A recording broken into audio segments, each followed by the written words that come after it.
तो ये कहानी एक ऐसे लड़के के बारे में है जो कि अपने माता पिता से बहुत ही ज्यादा प्यार करता था, लेकिन एक दिन उसके सामने ही कुछ डीमंस आके उसके माता पिता को मार देते हैं और तब वो डिसाइड करता है कि वो बहुत ही ज्यादा स्ट्रांग बनेगा, इतना ज्यादा स्ट्रांग बनेगा कि इस दुनिया से वो सारे डीमंस को मार सके। एनिमे की शुरुआत में हमें बताया जाता है कि बहुत टाइम पहले मॉन्स्टर्स और ह्यूमंस के बीच में एक बहुत ही खतरनाक लड़ाई हुई थी और जब वो लड़ाई खत्म होती है तो ह्यूमंस अपनी जान बचाने के लिए एक खुद का शहर बना लेते हैं। वहीं पे दूर कहीं हमें एक सिटी दिखाया जाता है जहाँ पर उस सिटी की प्रिंसेस जिसका नाम सैली था वो उस सिटी के रॉयल गार्ड से बचकर भाग रही होती है, क्योंकि उसका सपना है कि वो कभी ना कभी इस सिटी से बाहर निकल के बाकी दुनिया देखे। लेकिन सैली के पेरेंट्स नहीं चाहते कि वो यहाँ से बाहर निकले, क्योंकि इस सिटी के बाहर काफी ज्यादा खतरनाक मॉन्स्टर्स मौजूद है। वहीं पर हमें दिखाया जाता है कि सैली भागते हुए एक सिटीजन से टकराती है और ये कोई और नहीं हमारा मेन कैरेक्टर है और इसका नाम मीको है। तब सैली कहती है कि प्लीज मेरी हेल्प करो, कुछ गार्ड्स मुझे पकड़ना चाहते हैं और मीको सैली की हेल्प करने के लिए मान जाता है। और तभी वहाँ पर गार्ड्स आ जाते हैं और वो मीको को एक लड़की समझ रहे थे। वो कहते हैं कि क्या तुमने यहाँ पर एक येलो हेयर्ड गर्ल को देखा है? मीको कहता है कि मैंने किसी को भी नहीं देखा और तब मीको उन सोल्जर्स को एक रॉन्ग डायरेक्शन बता देता है, जिस वजह से वो लोग वहाँ से चले जाते हैं। गार्ड्स के जाने के बाद सैली बाहर आती है और कहती है कि तुम्हारा बहुत बहुत शुक्रिया, और तब वो कहती है कि इस एहसान को चुकाने के लिए तुम मेरे साथ चलो, तुम्हें भूख तो जरूर लगी होगी। और इसके बाद हम दोनों को ही किंगडम के पैलेस में देखते हैं जहाँ वो लोग खाना खा रहे होते हैं, जहाँ सैली मीको को कहती है कि मैं एक एडवेंचरर बनना चाहती हूँ ताकि मैं इस पूरे वर्ल्ड को एक्सप्लोर कर पाऊँ। क्या तुम्हारे पास कोई स्टोरीज है, क्योंकि तुम भी तो एक एडवेंचरर हो ना? मीको कहता है कि तुम्हें जैसा लगता है बाहर की दुनिया उससे काफी ज्यादा खराब है, और जहाँ तक मैंने इस सिटी को एक्सप्लोर किया है इस सिटी में काफी कम मॉन्स्टर्स हैं। बाहर के लोग ऐसी सिटी में जीने के लिए कुछ भी देने के लिए तैयार है, तो आखिर तुम इस सिटी से भागना क्यों चाहती हो? तब सैली कहती है कि मैं बचपन से इसी सिटी में रही हूँ और मैंने आज तक बाहर की दुनिया नहीं देखी। और क्योंकि बात करते करते काफी ज्यादा लेट हो चुका था तो सैली सोने के लिए चली जाती है। और अगले सीन में कैसल के कुछ डिस्टेंस पर हमें दो मॉन्स्टर्स को दिखाया जाता है जो कि चुपचाप अंधेरे में कैसल की तरफ घूर रहे होते हैं। अब हमें अगले सुबह दिखाया जाता है जहाँ पर सैली मीको को खोजते हुए उसके रूम में जाती है, और जैसे ही सैली मीको के रूम में एंटर करती है तो वही देख के शॉक थी कि मीको एक लड़का है। उसे इतने देर तक लग रहा था कि मीको एक लड़की है क्योंकि उसके इतने बड़े बड़े बाल है। और इसके बाद मीको उसको अपने सारे एडवेंचर्स के बारे में सैली को बताता है, और मीको की इन सारी कहानी को सुनने के बाद सैली कहती है कि मैं जरूर अभी इस शहर से बाहर निकलूंगी और एक एडवेंचर में जाऊंगी। वैसे एक मिनट, मेरे पास एक आइडिया है, क्यों ना मीको मैं तुम्हारे साथ ही तुम्हारे एडवेंचर में चलूं? तब मीको थोड़ा सा सीरियस हो जाता है और कहता है कि तुम मेरे साथ मेरे एडवेंचर में आना चाहती हो, लेकिन मैं जो एडवेंचर करता हूँ वो काफी ज्यादा डेंजरस है और ऐसा भी हो सकता है कि तुम 1 घंटे के अंदर ही मारी जाओ। और मारे जाने की बात को सुनकर शैली बिल्कुल ही चुप हो जाती है और कहती है कि ठीक है, मैं तुम्हारे साथ नहीं जाऊंगी। लेकिन तब मीको वहाँ से जाते हुए कहता है कि मैं बस मजाक कर रहा हूँ। अगले सीन में हमें सैली के फादर यानी कि प्रिंस को दिखाया जाता है, और जब प्रिंस बैठे हुए थे तब प्रिंस से मिलने के लिए वहाँ पर एक मॉन्स्टर आता है, और ये वही मॉन्स्टर है जो कि कल रात को हमें छत पर दिखाया गया था। तब वो मॉन्स्टर प्रिंस से कहता है कि मैं तुम्हारे साथ लड़ाई नहीं चाहता, मैं यहाँ पर एक सौदा करने के लिए आया हूँ, और मेरा सौदा ये है कि तुम हर रोज हमको 30 ह्यूमन बॉडीज दो और बदले में हम तुम्हारी सिटी में किसी को भी हार्म नहीं करेंगे। और ये सुन के वहाँ पर मौजूद सारे गार्ड्स काफी ज्यादा गुस्सा हो जाते हैं और उसके ऊपर स्वॉर्ड रख देते हैं, लेकिन तब वो मॉन्स्टर सारे गार्ड में से एक गार्ड को मार देता है और ये कहते हुए चला जाता है कि प्रिंस अच्छे से सोच के बताना, क्योंकि ये ऑफर मैं बार बार नहीं देने वाला। अभी ये सब होने के बाद अगले सीन में हम मीको और सैली को देखते हैं जो कि वहाँ से जा रहे थे, और जब वो मॉन्स्टर वहाँ से नीचे गुजरता है तब वो मीको को देखता है, और मीको को देख के उसे काफी ज्यादा डर लगता है। उसको देखते साथ ही वो किंगडम से बहुत ही जल्दी भाग जाता है, लेकिन वहीं पर हमारे मीको ने भी उस मॉन्स्टर को देख लिया होता है। अगले सीन में हम प्रिंस को देखते हैं जो कि सैली को बुलाता है और कहता है कि अभी बिल्कुल भी बाहर मत निकलना, और इससे पहले कि सैली कुछ बोल पाती बाहर से बहुत सारे आवाजें आने लगती है, और जैसे ही वो लोग बाहर देखते हैं तो वो लोग देखते हैं कि बाहर बहुत सारे मॉन्स्टर्स हैं। तभी हमें इस मॉन्स्टर का नाम बताया जाता है जो कि याकी था, और उसके साथ जो बड़ा वाला मॉन्स्टर है उसका नाम मोकी है। याकी आकर कहता है कि जल्दी से जल्दी हमें यहाँ से निकलना होगा, क्योंकि वो लड़का इधर ही है, अगर हम अभी नहीं भागेंगे तो वो आके हमें मार देगा। उसके अंदर इतना पावर है कि उसने हमारी सिटी को अकेले तबाह कर दिया था। और इतने में ही हमें दिखाया जाता है कि पीछे मीको आ चुका था और फिर वो कहता है कि फाइनली तुम लोग मिल गए, अब तुम्हें मारने में काफी मजा आएगा। वहीं पर मोकी कहता है तो अच्छा ये बच्चा है जिसने हमारी सिटी को बर्बाद किया था, अच्छा हुआ तुम मुझे मिल गए और तुम अभी मरने वाले हो। और इतने में ही सैली वहाँ पर दौड़ते दौड़ते आती है और कहती है कि तुम यहाँ पर क्या कर रहे हो, तुम्हें यहाँ से जल्द निकल जाना चाहिए। और तब मॉन्स्टर कहता है कि अभी भी तुम्हारे पास समय है, यहाँ से निकल जाओ। पर तब मीको स्माइल करते हुए उस स्वॉर्ड को निकालता ही है कि उस मॉन्स्टर का हाथ कट जाता है और फिर अपने बालों को सेट करते हुए कहता है कि तुम लोगों की वजह से मेरे माता पिता मारे गए। और ये कहते हुए वो वहाँ पर सारे मॉन्स्टर्स को बहुत ही जल्दी मार देता है और अपने सारे साथियों को मरता हुआ देख मूकी कहता है कि मैं समझ गया, असली मॉन्स्टर्स हम नहीं, असली मॉन्स्टर तो तुम हो। और इससे पहले कि वो कुछ और बोल पाता मीको आकर उसको मार डालता है। लड़ाई खत्म होने के बाद कैसल के अंदर से मीको के पास एक डॉग आता है और तब मीको और वो डॉग वहाँ से जाने लगते हैं। वहीं पर सैली को कुछ भी समझ नहीं आता कि आखिर अब यहाँ पर क्या हुआ। वो मीको को रोकने की कोशिश करती है लेकिन जैसे ही वो आगे बढ़ती है तो मॉन्स्टर्स की मरी हुई बॉडी को देख के वो आगे नहीं बढ़ पाती। अब इसके बाद हमें 1 महीने बाद का सीन दिखाया जाता है और 1 महीने बाद भी उसे मीको के सपने आ रहे थे। उसे अभी तक समझ नहीं आता कि आखिर मीको कौन था। वो डिसाइड करती है कि वो ये सब खुद ही फिगर आउट कर लेगी, लेकिन उससे पहले उसे एडवेंचर में जाना होगा। और एक आखिरी बार वो अपने फादर से पूछने जाती है कि क्या आप मुझे एडवेंचर के लिए जाने दोगे। यहाँ तक कि सैली ने अपने बालों को भी छोटा कर लिया था ये दिखाने के लिए कि वो कितना ज्यादा सीरियस है। और शॉकिंगली इस बार सैली के फादर उसको एडवेंचर में भेजने के लिए मान जाते हैं और ये देख के सैली काफी ज्यादा खुश होती है और कहती है कि मैं फाइनली अब एडवेंचर में जा सकती हूँ। अगले ही सीन में हम सैली को देखते हैं जो कि फाइनली एडवेंचर में निकल चुकी थी और जैसे ही वो शहर को पार करके जंगल के अंदर आती है तब वो अपने सामने एक अजीब सा क्रिएचर देखती है। सैली उसको इग्नोर करके वहाँ से जा रही थी लेकिन तभी उसके अंदर से कुछ आवाज आने लगती है। तब उसे ना चाहते हुए भी वहाँ पर रुकना पड़ता है। कुछ ही देर में वो अजीब सा जानवर उठ जाता है और वो रैबिट जैसा लग रहा था। तब शैली उसे एक कैरेट देती है जिस वजह से वो उसे थैंक्स कहती है। एक बोलता हुआ रैबिट देख के वो भी काफी ज्यादा हैरान थी और इसके बाद वो एक ड्राइंग बनाती है जो कि मीको का था लेकिन वो मीको जैसा लग नहीं रहा था। उस ड्राइंग को देखने के बाद वो रैबिट कहता है मुझे माफ करना, मैंने ऐसे किसी को भी यहाँ पर नहीं देखा। और इसके बाद सैली कहती है कि मैं एक एडवेंचर पर निकली हूँ, बनी क्या तुम मेरे साथ आना चाहोगे? ऐसा भी हो सकता है कि आगे हमें कुछ खतरों का सामना भी करना पड़े। और तब बनी सैली के साथ जाने के लिए हाँ कह देता है। अगली सीन में हम बनी और सैली को देखते हैं जो कि चलते चलते एक छोटे से गांव में आते हैं लेकिन उस गांव के लोग डेमी ह्यूमंस को बिल्कुल भी पसंद नहीं करते और यही वजह है कि वो लोग बनी को अपने गांव में देखना नहीं चाहते और ये चीज सैली को बिल्कुल भी पसंद नहीं आती जिस वजह से वो लोग उस गांव में एंटर करते ही नहीं है। लेकिन इस जगह से बाहर निकलने का उस गांव के अलावा कोई और रास्ता था भी नहीं। तब सैली बनी को एक कपड़े से ढक देती है और चुपचाप वो लोग उस शहर से निकलने लगते हैं। लेकिन इससे पहले कि वो लोग शहर से निकल पाते वहाँ पर उनके सामने विलेज का हेड आ जाता है। विलेज के हेड ने अभी तक बनी को नहीं देखा था जिस वजह से वो लोग बिल्कुल ही शांत थे। लेकिन तब बनी विलेज के हेड के बैग पर बहुत सारे कैरेट्स को देखता है और वो काफी खुश हो जाता है और कहता है कि मुझे कैरेट्स चाहिए। और क्योंकि बनी सामने आ जाता है तो विलेज के चीफ को पता चल जाता है कि वो एक डेमी ह्यूमन है। लेकिन उन दोनों को देख के चीफ समझ जाता है कि ये दोनों एडवेंचरर्स हैं तो वो डेमी ह्यूमंस के बारे में उसको कुछ भी नहीं बोलता। और तब चीफ उन दोनों को ही ऑफर करता है कि अगर तुम चाहो तो मेरे घर में रुक सकते हो क्योंकि ये विलेज काफी बड़ा है तो एक दिन में तुम इसको पार नहीं कर पाओगे।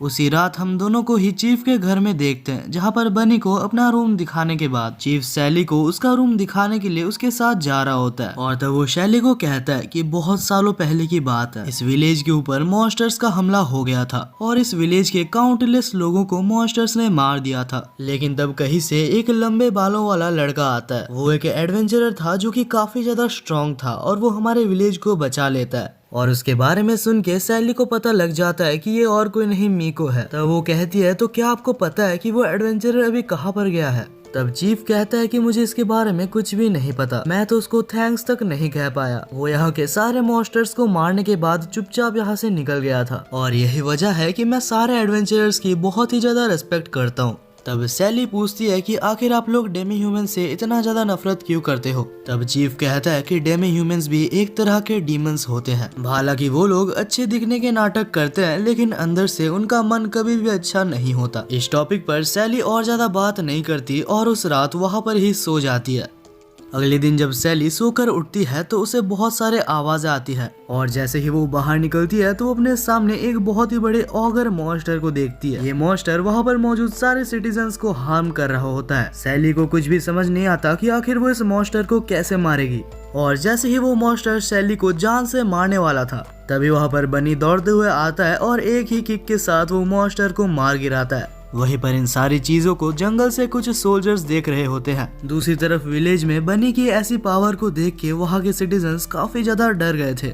तब विलेज चीफ सामने आता है और कहता है कि मुझे माफ करना, मैं जितनी हेल्प कर सकता था मैंने कर दी, लेकिन तुम दोनों अभी यहाँ से चले जाओ।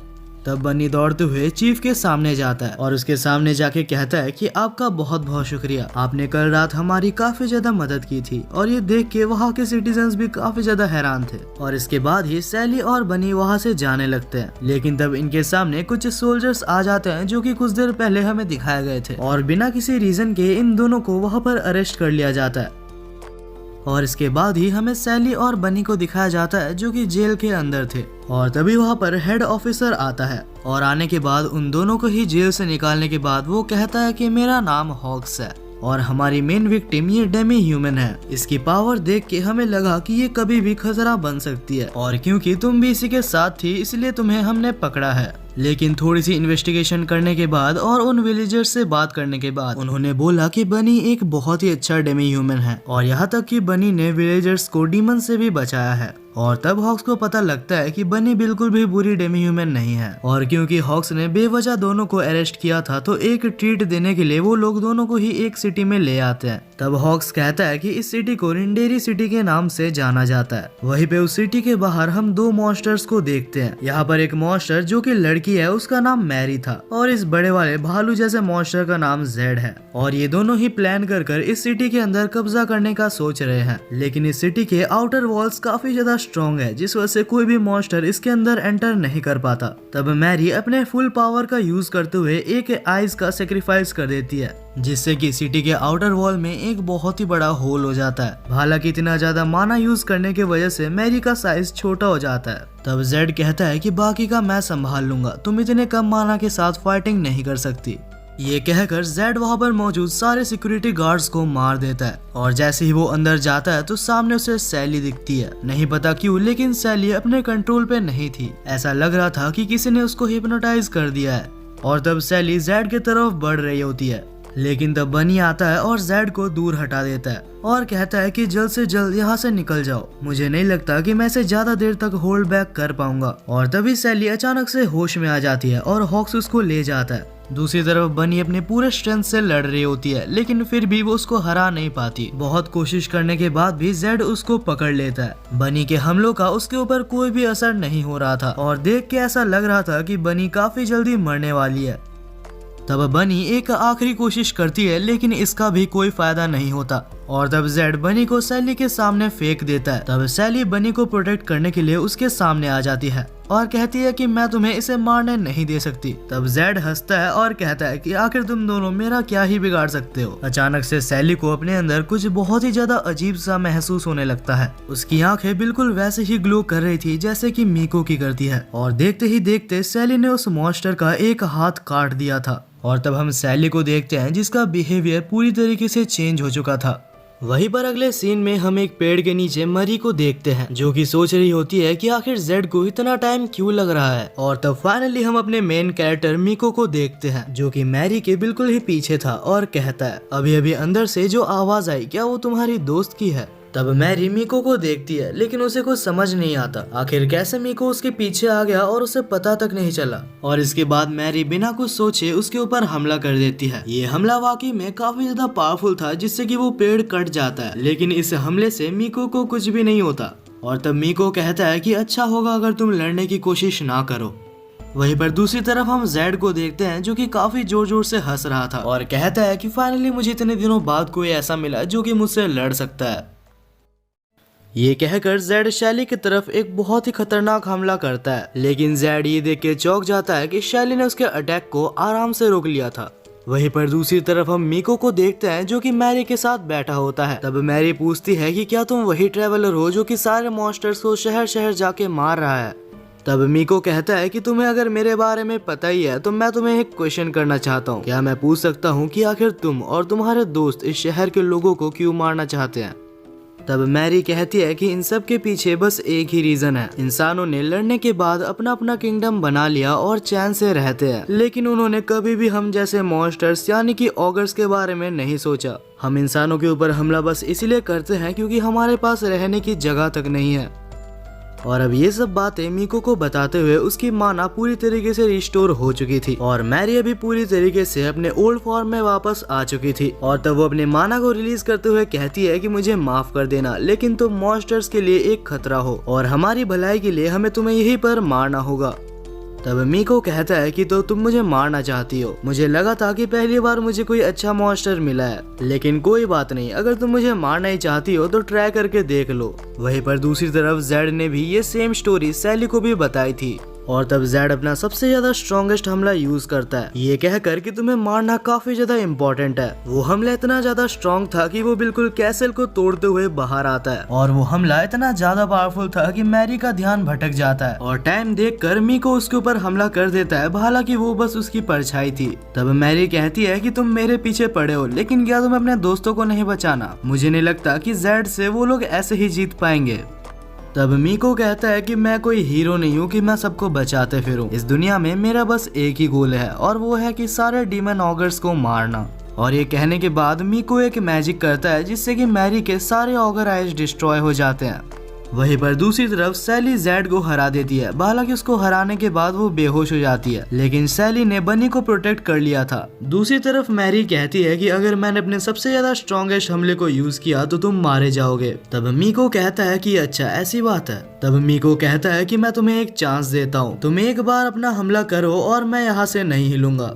और तब मैरी अपना सबसे ज्यादा स्ट्रॉन्गेस्ट हमला करती है। ये वही हमला है जो कि उसने सबसे पहले किया था और उसे लगा था कि इससे मीको मारा जाएगा, लेकिन मीको को एक खरोच तक नहीं आती और इस हमले को यूज करके मैरी की पूरी माना खत्म हो चुकी थी और उसे पता था कि वो अभी यहाँ पर मरने वाली है। मीको उसके पास जाता है। तब मैरी पूछती है कि आखिर तुम्हारा नाम क्या है? तब मीको उसको अपना नाम बताता है और उसकी ऑगर आई को डिस्ट्रॉय कर देता है। नहीं पता क्यों, लेकिन मीको उसको जान से नहीं मारता।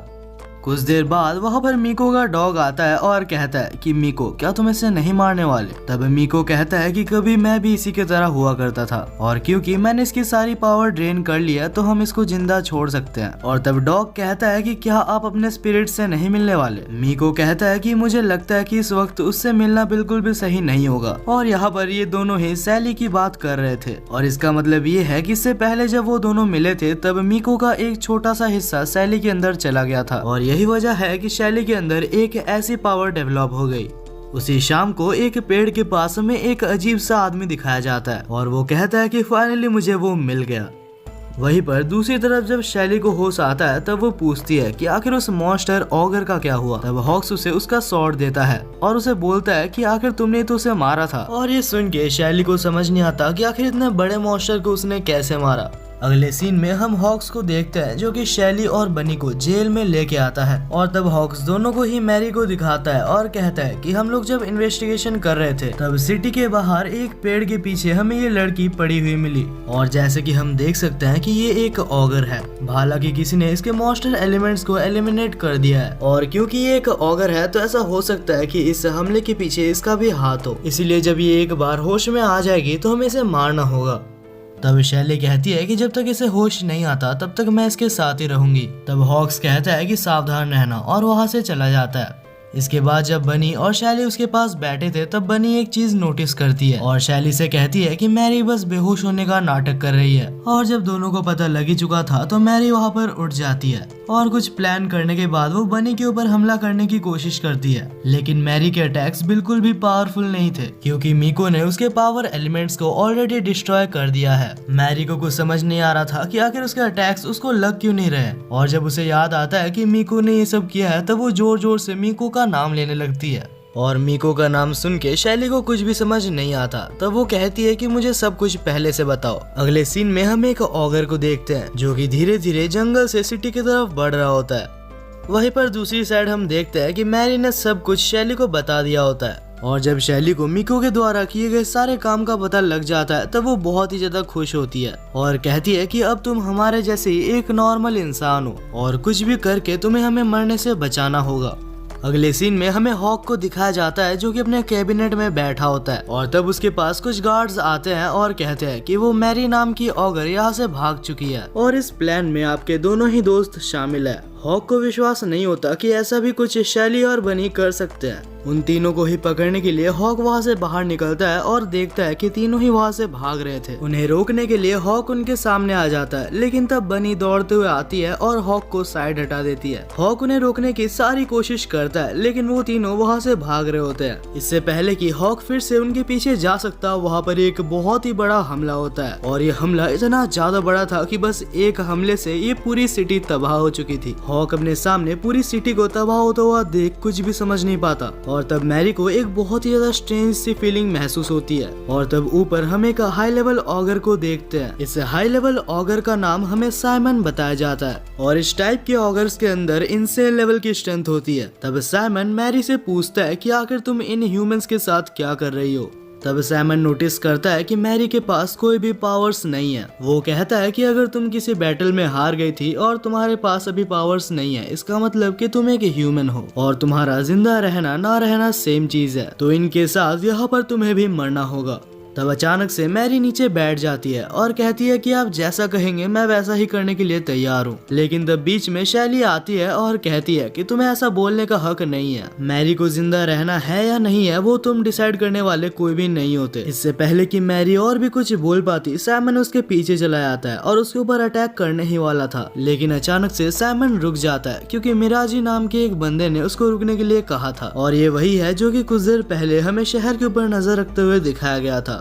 और तब वो साइमन को कमांड करता है कि तुम शैली के ऊपर हाथ नहीं उठाओगे और वो साइमन को वहाँ से वापस बुला लेता है। ये सब होने के बाद कुछ ही देर में सुबह हो जाती है और तब शैली हॉक्स के पास जाती है जो कि अभी तक वैसे ही बैठा हुआ था। शैली उसे होश में लाती है और कहती है कि अब ये शहर बर्बाद हो चुका है तो हमें फिर से स्टार्ट करना होगा। तब हॉक्स होश में आता है और कहता है तुम सही कह रही हो, हमें सबसे पहले एक ऐसी जगह खोजनी होगी जहाँ की हम रह सकते हैं। तब मैरी कहती है कि यहाँ से थोड़े ही दूर पे एक शहर है और वो शहर काफी बड़ा है तो हमें वहाँ पर रहने की जगह मिल सकती है।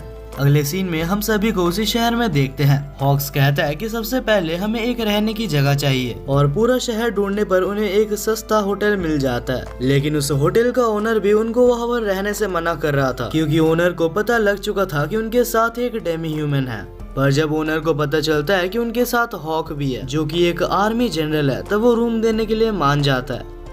और अब फाइनली इतने मेहनत के बाद उनको एक होटल पे एक सस्ता रूम मिल चुका था। रूम में आने के बाद शैली बाहर से कुछ खाना लाने के लिए जाती है। वहीं पर हॉक काफी ज्यादा दुखी और बहुत ही ज्यादा डिप्रेस हो रहा था क्योंकि उसे बिल्कुल भी समझ नहीं आ रहा था कि आखिर वो भी क्या करेगा। तभी अचानक से हॉक के पास बनी आती है और कहती है कि चिंता मत करो, सब कुछ ठीक हो जाएगा। और बनी के मुंह से ये सारी बातें सुनने के बाद वो काफी ज्यादा मोटिवेटेड और बहुत ही अच्छा फील करने लगता है। कुछ ही देर में जब हॉक भी बाहर कुछ काम से जाने लगा था तब हम मैरी और बनी को देखते हैं। तब बनी कहती है कि जहाँ तक मुझे पता है तुम अभी एक इंसान हो तो तुम्हें भी अपना एक नया नाम मिलना चाहिए क्योंकि मैरी तो तुम्हारा ऑगर नेम है। और तब बनी कुछ देर सोचने के बाद मैरी का नया नाम कैरेट रखती है और मैरी को भी इस नाम से बिल्कुल भी प्रॉब्लम नहीं था, हालांकि उसको ये नाम पसंद आ रहा था। वहीं पर अगले सीन में हम शैली को देखते हैं जिसे अभी तक समझ नहीं आ रहा था कि आखिर सबको क्या पसंद आएगा। शैली बहुत सारे स्टोर्स में जा चुकी थी लेकिन उसे खाने के लिए कुछ भी अच्छा नहीं मिल रहा था। वो बैठ के सोच ही रही होती है कि आखिर उसे क्या खरीदना चाहिए, तभी अचानक से उसके साइड में मीको आ जाता है। अचानक से मीको को देख के शैली को समझ नहीं आता कि आखिर उसे क्या बोलना चाहिए। लेकिन तब मीको कहता है कि फाइनली तुम एक एडवेंचरर बन चुकी हो, तो क्या तुम मुझे बताओगी कि आखिर तुमने अपने एडवेंचर से क्या क्या सीखा। तब शैली कहती है कि हाँ, मैंने काफी कुछ सीखा है और उनमें से सबसे ज्यादा बुरी चीज जो मुझे लगी वो ये है कि ह्यूमंस और डेमी ह्यूमंस कितना ज्यादा आपस में हेट करते हैं। ये सुन के मीको कुछ देर के लिए चुप हो जाता है और कुछ देर बाद पूछता है, अगर एक छोटे से बच्चे के माता पिता को उसी के सामने एक डेमी ह्यूमन मार दे तो आखिर तब तुम क्या करोगी। तब शैली कहती है कि अगर ऐसा कुछ हो तो मैं डेमी ह्यूमन से बहुत ही ज्यादा नफरत करूंगी। तब मीको कहता है कि अगर मैं उसके जगह होता तो मैं सारे डेमी ह्यूमंस को मार डालता। अगले सीन में हम मिराजी को देखते हैं जो कि शहर के एक कोने में खड़ा था और तभी वहाँ पर साइमन आता है जो कि आकर उससे पूछता है आखिर तुमने मुझे उस लड़की को मारने से मना क्यों किया था। तब मिराजी कहता है कि तुम्हें लगता है कि तुम उस लड़की से जीत सकते हो, लेकिन अगर तुम उस वक्त उससे लड़ते तो तुम बहुत ही बुरी तरीके से मारे जाते। साइमन कहता है कि आखिर तुम ये क्या कह रहे हो, वो बस एक ह्यूमन है। वहीं पर दूसरे सीन में हम सैली को देखते हैं जो कि मीको से माफी मांगती है और कहती है कि अगर मैंने कुछ बुरा कहा हो तो मुझे माफ करना, मैं तो बस ये इतना चाहती हूँ कि इस दुनिया में सारे स्पीसीज एक साथ रह सके। तब मीको कहता है कि क्या तुम्हें लगता है कि ये सब बहुत ही इजी काम है। शैली कहती है कि हालांकि ये इजी काम ना हो, लेकिन मैं बिना ट्राई किए हार नहीं मानने वाली। और तब शैली पूछती है कि मीको क्या तुम मेरे साथ चलोगे, लेकिन तब मीको कहता है कि मुझे अकेले ट्रैवल करने में बहुत ही ज्यादा मजा आता है, तो मुझे माफ करना लेकिन मैं तुम्हारे इस ऑफर को एक्सेप्ट नहीं कर सकता। और आखिर में कुछ देर बात करने के बाद मीको वहाँ से जाने लगता है। आखिर में मीको कहता है कि चिंता मत करो, हम फिर से जरूर मिलेंगे। और इसके बाद ही शैली कुछ खाना खरीद के अपने रूम में आ जाती है, लेकिन तब शैली रूम में एक अनजान बच्चे को नोटिस करती है। तब हॉक्स कहता है कि ये हमारे सिटी में से है और इस बच्चे का नाम ब्रेट बताया जाता है। तब ब्रेट बताता है कि जब पूरी सिटी डिस्ट्रॉय हो गई थी तब एक विच मेरे सामने आई थी और उसने मुझे बचा लिया था। हालांकि शैली समझ नहीं पाती कि आखिर एक विच ने एक बच्चे को क्यों बचाया। वहीं पर दूसरी तरफ हमें मैरी को दिखाया जाता है जो कि मिराजी के कहने पर उससे मिलने आई थी। तब मिराजी कहता है कि मैं तुम्हें अभी तक एक ऑगर मानता हूँ और अगर तुम अभी तक सच में एक मॉन्स्टर हो तो मैं तुम्हें कुछ चीजें बोलूंगा जो तुम्हें करनी होगी। तब मिराजी मैरी को शैली के ऊपर नजर रखने के लिए कहता है और ये भी कहता है कि अगर तुम चाहो तो अपने ऑगर आइज से उसके ऊपर नजर रख सकती हो, इससे तुम्हें पता लग जाएगा कि आखिर उसके पास कितनी पावर है। अगले सीन में हम देखते हैं कि सभी लोग उस जगह पर आ चुके थे जहाँ पर ब्रेट ने उस विच को देखा था। उस जगह पर एक बहुत ही बड़ा पेड़ होता है जिसके अंदर विच का घर होता है। जब वो लोग उस घर के अंदर आते हैं तो पहले उनको कोई भी नहीं दिखता, लेकिन कुछ देर बाद हमें उस विच को दिखाया जाता है जिसका नाम वीनी था। तब शैली उसके पास जाती है और कहती है कि तुमने उस बच्चे को बचाया था और क्योंकि तुम एक विच हो तो तुम्हें बहुत सारे मैजिक्स आते होंगे। और तब शैली विच से रिक्वेस्ट करने लगती है कि वो भी उसे कुछ मैजिक सिखा दे, लेकिन तब वीनी कहती है कि मैं तुम्हें मैजिक सिखाऊंगी लेकिन इसके 1 लाख रुपए लगेंगे। और तब शैली हॉक्स के पास रिक्वेस्ट करने लगती है कि वो उसे कुछ पैसे उधार दे दे, लेकिन हॉक्स कहता है कि मेरे पास इतने पैसे नहीं है। और तब हॉक्स शैली से कहता है कि मैं तुम्हें मैजिक करना तो नहीं लेकिन स्वॉर्ड चलाना जरूर सिखा सकता हूँ। वहीं पर अगले सीन में हम हॉक को देखते हैं जो कि शैली को स्वॉर्ड चलाना सिखा रहा होता है और वहीं पर मैरी शैली के ऊपर नजर रख के बैठी हुई थी। और तब मैरी अपने ऑगर आइज की मदद से शैली के पावर को देखने की कोशिश करती है। हालांकि जब वो शैली को देखती है तो उसे एक बहुत ही ज्यादा व्हाइट लाइट दिखाई देती है और इसका मतलब ये है कि शैली एक नॉर्मल पर्सन से काफी ज्यादा स्ट्रॉन्ग है।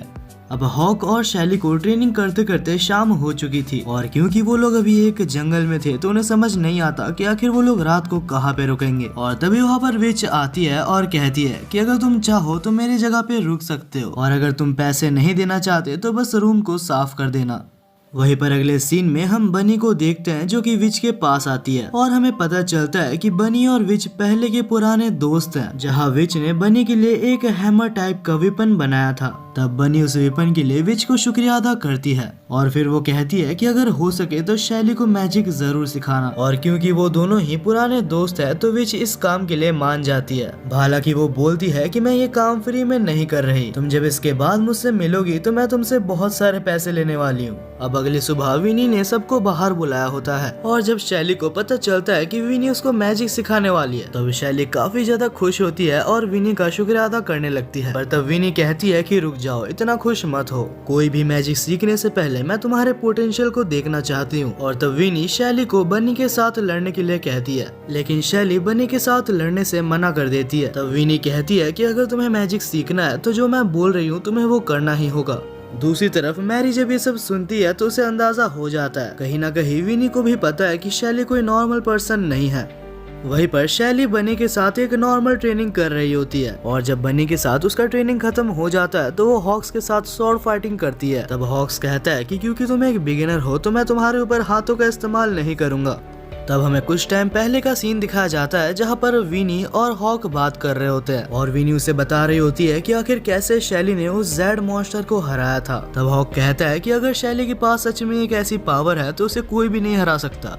वहीं पर प्रेजेंट में हम देखते हैं कि शैली बहुत ही बुरी तरीके से हार चुकी थी और शैली कहती है कि तुमने कहा था कि तुम हाथ का यूज नहीं करोगे। तब हॉक कहता है कि हाँ, मैंने हाथ का यूज नहीं किया, मैंने तुम्हें पैर से हराया है। इसी टॉपिक पे जब वो लोग झगड़ रहे होते हैं तब विनी उनको देख के बहुत ही खुश होती है, क्योंकि विनी हॉक के अंदर उसके ग्रैंडफादर को देख रही होती है। उसे याद आता है कि कैसे वो पहले हॉक के ग्रैंडफादर के साथ ट्रेनिंग किया करती थी। और तभी विनी देखती है कि उसके पास एल्फ क्लैन के लीडर और विज़ार्ड क्लैन के लीडर आते हैं। वो दोनों यहाँ पर इसलिए आए थे ताकि विनी के किए गए मैजिक कास्ट को वो लोग जंगल से हटा सके। तब विनी पूछती है कि आखिर तुम्हें मैजिक बैरियर को क्यों हटाना है। तब वो दोनों कहते हैं कि हम अपने क्लैन को शिफ्ट कर रहे हैं और रिसेंटली वहाँ पर एक बहुत ही बड़ा मॉन्स्टर देखने के लिए मिला है और यहाँ से जाने से पहले हम उस मॉन्स्टर को मारना चाहते हैं। अब इसके अगले दिन हमें दिखाया जाता है कि विनी ने फॉरेस्ट के ऊपर से अपना बैरियर को हटा दिया था और इस मॉन्स्टर ऑगर को हराने के लिए उन्होंने एक प्लान बनाया होता है और प्लान के हिसाब से लिजर्ड क्लैन पहले फॉरेस्ट के अंदर जाएंगे और उस मॉन्स्टर को शहर की तरफ बढ़ने से रोकने का उनका काम है।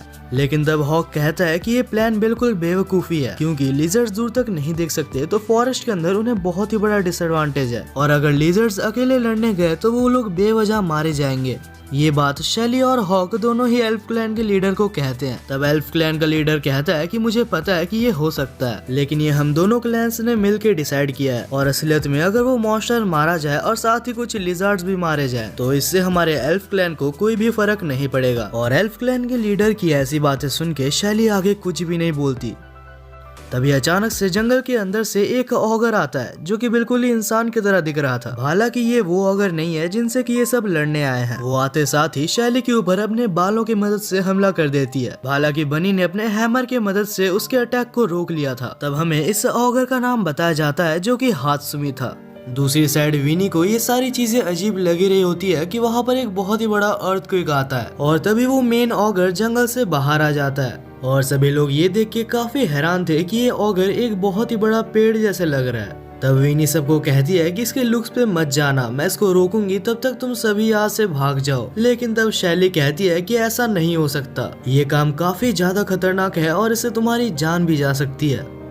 और तभी हमें पता चलता है कि ये सारा ही प्लान मिराजी और साइमन का था, जिससे कि वो लोग दोनों ही क्लैन और साथ ही में शैली को खत्म कर सके। उस पेड़ जैसे दिखने वाले ऑगर और हात्सुमी को इसी ने समन किया होता है। तब साइमन कहता है कि मैंने बहुत दिन से किसी इंसान को नहीं खाया और किस्मत भी इतनी ज्यादा अच्छी है कि सामने से मीको जा रहा होता है। मीको को देखते साथ ही साइमन उसके ऊपर हमला कर देता है, लेकिन अगले ही सेकंड उसका गर्दन कटा हुआ होता है और ये देख के मिराजी काफी ज्यादा चौंक गया था। और तो मीको हंसते हुए कहता है कि ऐसे पीछे से हमला नहीं करते। वहीं पर अगले सीन में हम ऑगर को देखते हैं जो कि काफी ज्यादा गुस्सा था, क्योंकि विनी ने उसको इतने सालों से अपने मैजिक के अंदर कैद करके रखा था। लेकिन तब हम देखते हैं कि उनका प्लान चेंज होता है और अब प्लान में वो दोनों ही क्लैन एक साथ लड़ने वाले थे। और क्योंकि दोनों ही क्लैन मिलजुल के काम कर रहे थे तो ये देख के शैली काफी ज्यादा खुश थी। और तभी हमें इस मेन ऑगर का नाम बताया जाता है जो कि यूकी है। यूकी तब हंसता है और कहता है तुम्हें लगता है कि तुम लोग एक साथ काम कर सकते हो। लिजर्ड क्लैन और एल्फ क्लैन की लड़ाई सदियों से चलती आ रही है और अचानक से कोई भी इतनी बड़ी लड़ाई को खत्म नहीं कर सकता। और ये कहते हुए यूकी ने शैली को पकड़ लिया होता है। यूकी जैसे ही शैली को मारने वाला था तब बनी उसे बचाने के लिए आगे बढ़ती है, पर तब हात्सुमी बनी के सामने आ जाती है और कहती है कि तुम उसे हमेशा नहीं बचा सकती। और ये कहकर हात्सुमी बनी के ऊपर हमला कर देती है और अपने ही दोस्त के ऊपर हमला होता हुआ देख शैली की आईज फिर से ग्लो करने लगती है। यूकी को समझ नहीं आता कि आखिर शैली के अंदर अचानक से इतनी ज्यादा स्ट्रेंथ कैसे आ रही है। कुछ ही देर में शैली यूकी के रूट्स को तोड़ते हुए वहाँ से बाहर निकल जाती है। तब यूकी कहता है कि तुम काफी ज्यादा पावरफुल हो और हमारे ऑगर क्लैन को तुमसे बहुत ही बड़ा खतरा है, तो अगर तुम सच में ये चाहती हो कि हम सब मिलजुल के रह सके तो तुम्हें यहाँ पर मरना होगा। हालांकि शैली उसके बातों को पूरी तरीके से इग्नोर कर देती है और जब शैली उसके ऊपर हमला करने ही वाली थी तब हात्सुमी उसे पकड़ लेती है, लेकिन शैली एक ही हमले की मदद से हात्सुमी के बालों को काट देती है। ये देख के हात्सुमी को कुछ भी समझ नहीं आता, क्योंकि आज तक कोई भी उसे इतना स्ट्रॉन्ग नहीं मिला जो कि उसके बालों को काट सके, क्योंकि उसके एबिलिटीज की मदद से उसके बाल स्टील से भी ज्यादा स्ट्रॉन्ग हो जाते हैं। और अब बिना कुछ कहे शैली उसके ऊपर हमला कर देती है और ये हमला इतना ज्यादा पावरफुल था कि हात्सुमी के पावर्स उसके पास से चले जाते हैं। हात्सुमी को समझ नहीं आता कि आखिर शैली कौन है लेकिन तब यूकी काफी ज्यादा गुस्सा हो जाता है और कहता है कि तुम बहुत ही ज्यादा वीक हो। अगर तुम एक इंसान से भी नहीं जीत सकती तो तुम्हें मॉन्स्टर क्लैन में रहने का कोई भी हक नहीं। और ये कहकर यूकी हात्सुमी की जान लेने के लिए उसके ऊपर हमला करता है, लेकिन अगले ही पल शैली ने उसके सारे रूट्स को जला दिया होता है। और ऐसी इंसेन पावर देख के यूकी को कुछ भी समझ नहीं आता। तब शैली कहती है कि तुम कह रहे थे कि हात्सुमी बहुत ही ज्यादा वीक है, लेकिन तुम्हें देख के मुझे ये नहीं लगता कि तुम स्ट्रॉन्ग हो। मेरे पास जो भी पावर्स है मैं बस उसे तभी यूज करती हूँ जबकि मुझे जरूरत होती है, और इन पावर्स को मैं बस अच्छे कामों के लिए ही यूज करती हूँ। हालांकि ये पावर्स मेरे पास रहे या ना रहे, लेकिन अगर मैंने कहीं भी नाइंसाफी देखी तो मैं उसे जरूर सबक सिखाऊंगी। और ये कहकर शैली अपने पूरी पावर के मदद से उसके ऊपर हमला करती है और कुछ ही देर में वो मॉन्स्टर भी वहीं पर मारा जाता है। और जब फाइनली इन दोनों ही मॉन्स्टर्स को हरा दिया गया है तो वो सब बहुत ही ज्यादा खुश थे और सभी लोग शैली का शुक्रिया अदा भी करते हैं, क्योंकि आज शैली ने ही उन्हें और उनके गाँव वालों को बचाया है। और तब हॉक नोटिस करता है कि हात्सुमी यहाँ पर नहीं है। वहीं पर हम हात्सुमी को देखते हैं जो कि अपनी जान बचा के जंगल के अंदर भाग चुकी थी। हालांकि उसे देख के ये नहीं लग रहा था कि वो बिल्कुल भी सही हालत में है।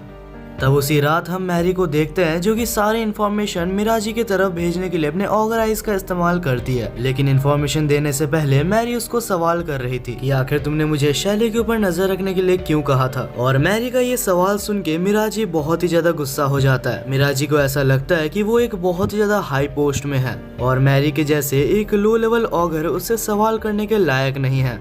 लेकिन फिर मिराजी अपने गुस्से को कंट्रोल करता है और कहता है, कुछ देर पहले जब हम लोग पहाड़ों पर अपने प्लान के ऊपर नजर रख रहे थे तब हमें उस पहाड़ पे एक लड़का मिला था जिसने कि साइमन को एक ही सेकंड के अंदर मार दिया। ये सुन के मैरी बहुत ही ज्यादा चौंक जाती है, लेकिन उसे फिर पता लग जाता है ये और कोई नहीं मीको ही हो सकता है। तब मिराजी कहता है कि ऐसा भी हो सकता था कि आज मैं भी उसके साथ मारा जाता, लेकिन मैंने उसे समझाया कि मैं उसके साथ फाइट नहीं करना चाहता।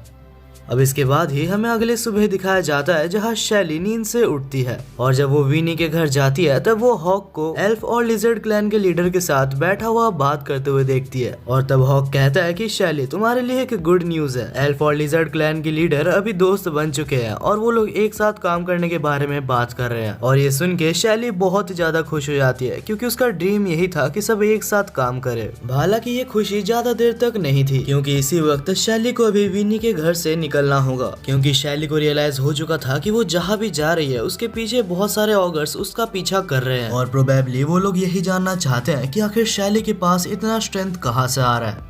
अगले सीन में हम शैली को देखते हैं जो कि वहाँ से निकल रही थी और उसके साथ उसके एडवेंचर में हॉक्स, मैरी और बनी उसके साथ जाने वाले थे। और इसके बाद ही विनी को अलविदा कहकर वो लोग वहाँ से निकल जाते हैं। उसी रात एक जगह पर हमें एक लेडी दिखाई जाती है जो कि सड़क पर अकेले जा रही थी और अचानक से उसे कुछ महसूस होता है और जैसे ही वो पीछे देखती है तो उसके पीछे एक बहुत ही खतरनाक ऑगर था और अगले ही पल वो लेडी नीचे गिरी हुई थी। वहीं पर अगले सुबह हमें शैली और बाकी सभी को दिखाया जाता है जो कि एडवेंचर करते हुए उसी टाउन में पहुंच चुके थे। रास्ते में हॉक्स को एक गार्ड मिलता है जो कि उसे पहचान लेता है और तब वो हॉक को वार्निंग देता है कि तुम जिस सिटी में जा रहे हो अभी अभी वहाँ पर एक वैम्पायर देखने के लिए मिला है जो कि सुंदर लड़कियों को टारगेट बना के उन्हें मार रहा है। ये सुन के शैली कहती है कि हमें वहाँ पर नहीं जाना चाहिए। तब हॉक कहता है कि तुम्हें कोई भी खतरा नहीं है क्योंकि वो वैम्पायर सुंदर लड़कियों को टारगेट बना रहा है, तो जहाँ तक मुझे लगता है तुम पूरी तरीके से सेफ हो। और क्योंकि हॉक ने इतना ज्यादा हिम्मत दिखाया था तो उसे मार तो खाना ही था। अगले सीन में हम देखते हैं कि सारे लोग उस शहर में पहुंच चुके होते हैं और बिल्कुल पहले की तरह शहर के लोग उनको इग्नोर कर रहे होते हैं क्योंकि इस शहर में भी डेमी ह्यूमंस किसी को भी पसंद नहीं है। और डेमी ह्यूमंस के तरफ इतना हेट देख के मैरी बहुत ही ज्यादा गुस्सा हो जाती है। वो कहती है कि मुझे पता है कि ह्यूमंस पहले से ही ऐसे हैं। और तब वो शैली को कहती है कि चलो इनको सबक सिखाते हैं। पर तब शैली कहती है कि मैं अपने पावर्स को इनोसेंट पीपल के ऊपर यूज नहीं कर सकती। और क्योंकि शैली ने मैरी की बात नहीं मानी तो मैरी को बिल्कुल भी अच्छा नहीं लगता। वहीं पर बहुत खोजने के बाद फाइनली उनको एक होटल मिल गया था। वहीं पर बनी और मैरी कुछ खाना लेने के लिए वहां से चले गए थे। हालांकि बनी को अभी कोई कपड़ा नहीं मिला था जिससे कि वो अपने चेहरे को ढक सके। और तभी एक दुकान में बहुत सारे कैरेट्स देखकर बनी बहुत ही ज्यादा खुश हो जाती है और वो कुछ कैरेट्स खरीदना चाहती थी, लेकिन उस स्टोर का ओनर बनी के पैसों को लेने के जगह उसके पैसों को नीचे फेंक देता है और कहता है कि मैं तुम्हें कुछ भी नहीं देने वाला। और ये देख के मैरी को फिर से बहुत ही ज्यादा गुस्सा आता है। वहीं पर बनी बिना कुछ कहे अपने कॉइन्स को उठा रही होती है। अगले सीन में हम शैली और हॉक को देखते हैं जो कि इसी बारे में बात कर रहे होते हैं। हॉक कहता है कि हमें बनी को अकेले नहीं भेजना चाहिए था क्योंकि यहाँ के लोग भी उसे पसंद नहीं करते और उसने अपने फेस को भी कवर नहीं किया तो लोग उसे बहुत सारे बातें बोलेंगे और इस चीज से बनी को भी बहुत ज्यादा बुरा लगेगा। वहीं पर हम देखते हैं कि शाम होने वाली थी और बनी और मैरी एक जगह पर बैठे होते हैं। बहुत ही मुश्किल से एक दूसरी दुकान से बनी ने एक गाजर खरीदा था। तब मैरी बोलती है कि हमें उन्हें सबक सिखाना चाहिए था और तब वो पूछती है कि आखिर तुम्हें बुरा क्यों नहीं लगता जब लोग तुम्हारे बारे में बहुत ही बुरी बातें करते हैं, हालांकि तुमने कुछ भी नहीं किया। तब बनी कहती है कि शैली से मिलने से पहले मुझे भी बहुत ही ज्यादा बुरा लगता था, लेकिन इस वक्त लोग मेरे बारे में क्या कहते हैं मुझे उससे कोई भी फर्क नहीं पड़ता क्योंकि मुझे जब से शैली मिली मेरी जिंदगी पूरी तरीके से बदल गई है और शैली चाहती है कि सारे ह्यूमंस, मॉन्स्टर्स और डेमी ह्यूमंस एक साथ रह सके और इसीलिए मैं भी कभी ह्यूमंस को हार्म नहीं करूंगी। बनी की ऐसे बातों को सुनकर मैरी को और भी ज्यादा गुस्सा आ जाता है और तब मैरी वहां से जाने लगती है और वहां से जाते वक्त मैरी कुछ लोगों को सुनती है जो कि बनी के बारे में बुरा भला कह रहे होते हैं और तब मैरी को याद आता है कि इस शहर में एक वैम्पायर भी घूम रहा है। तब मैरी अपने ऑगर आइज की मदद से उस वैम्पायर के लोकेशन को एक्सेस करती है। कुछ ही देर में मैरी उसके पास पहुंच जाती है और उससे कहती है तुम्हारे प्लान को अंजाम देने में मैं तुम्हारी हेल्प करूंगी, लेकिन उसके बदले में तुम्हें मेरा एक काम करना होगा। और तब वो बनी के बारे में उसे सारी चीजें कह देता है और मैरी ने शैली के बारे में भी उसको कहा था। शैली के बारे में सुनकर ऑगर वैम्पायर कहता है अगर सच में शैली जैसा कोई जिंदा है तो हमें सबसे पहले उसे मारना चाहिए, पर तब मैरी कहती है कि नहीं, तुम उसे नहीं मारोगे। तब वैम्पायर कहता है कि अगर आज हमने उसे नहीं मारा तो कल वो हमें मार देगी और धीरे धीरे वैम्पायर मैरी को शैली को मारने के लिए भी मना लेता है। लेकिन तभी हमें पता चलता है कि ये सारी ही बातें बनी पीछे से सुन रही होती है, लेकिन फिर भी बनी ऐसा नाटक करती है कि उसने कुछ भी नहीं सुना और तब वो मैरी को कहती है कि चलो रात हो गई है और हमें वापस जाना चाहिए। पर तब बनी को देख के वैम्पायर उसके सामने जाता है और कहता है कि हमारी बात अभी खत्म नहीं हुई। लेकिन तब बनी को पता चल जाता है कि वैम्पायर के इंटेंशंस बिल्कुल भी सही नहीं है और टाइम वेस्ट ना करते हुए बनी उसके ऊपर हमला कर देती है। लेकिन बनी ये देख के चौंक जाती है कि उसके हमले का वैम्पायर पर थोड़ा सा भी असर नहीं होता और तब वैम्पायर बनी को पकड़ लेता है और इस बार वैम्पायर अपना स्पेशल मूव बनी के ऊपर करने वाला था। लेकिन इससे पहले कि वैम्पायर उसके ऊपर हमला कर पाता, बनी की पूरी ऊपर बॉडी अचानक से ब्लास्ट कर जाती है और उसी टाइम पे मैरी और बनी को खोजते हुए शैली भी वहीं पर आ चुकी थी और अपने सामने बनी को इतनी बुरी हालत में देख के उसे कुछ भी समझ नहीं आता। शैली की पावर्स खुद ब खुद जाग गई थी और वो सीधा जाती है और वैम्पायर के ऊपर हमला कर देती है, लेकिन बहुत ही मुश्किल से वैम्पायर उस हमले से बच गया था।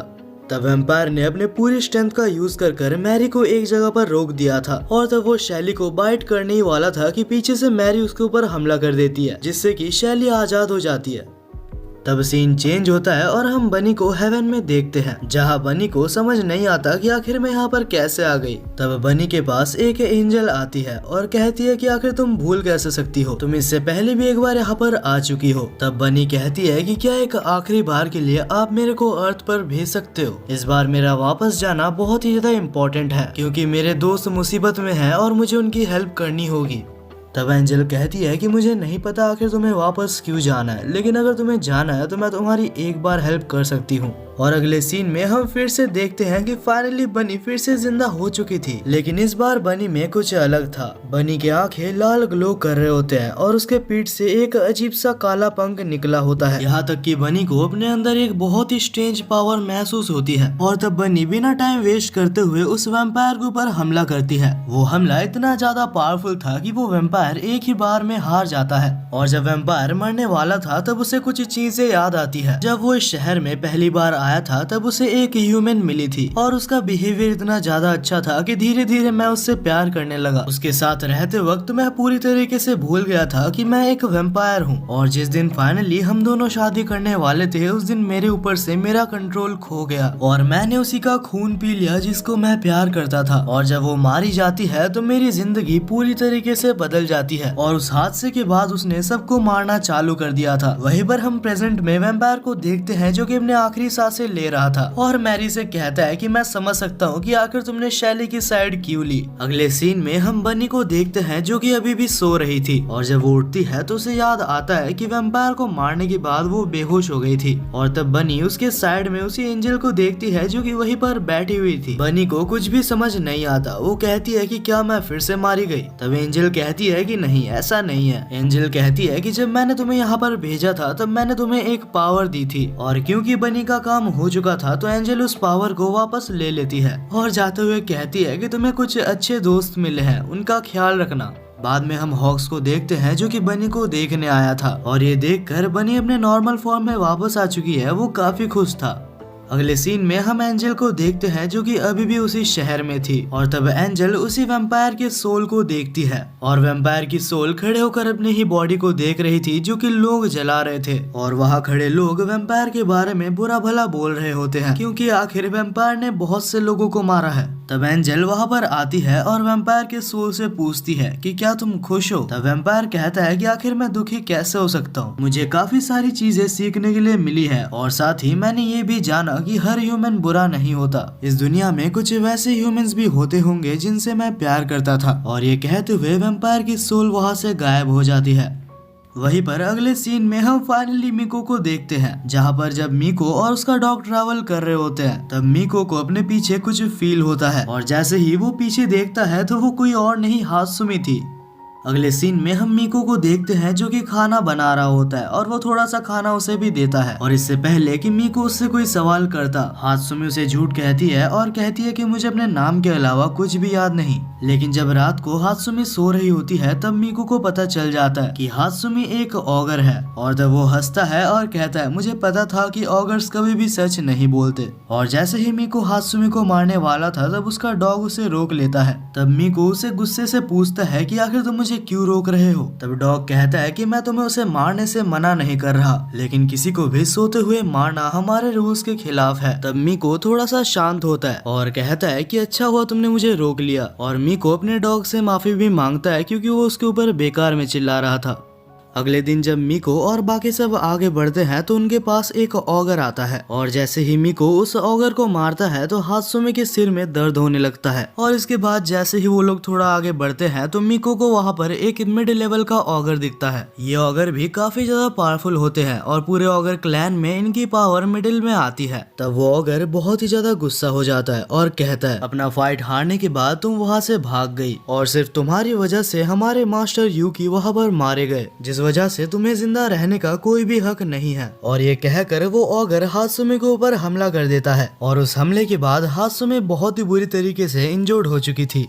वहीं पर मीको साइड में खड़े होकर ये सभी कुछ देख रहा था, लेकिन मीको को ऑगर्स के फाइट में जाके उन्हें रोकने का कोई शौक नहीं है। वहीं पर हात्सुमी बहुत ही बुरी तरीके से इंजर्ड हो गई थी और नीचे गिर गई होती है। आखिरी टाइम पे हात्सुमी रोते हुए अपने ऑगर हॉर्न को पूरी तरीके से निकाल लेती है और मीको से कहती है कि मैं और ऑगर नहीं हूँ, मैं एक इंसान हूँ, प्लीज मेरी हेल्प करो। और ये कहकर हात्सुमी वहीं पर बेहोश हो जाती है।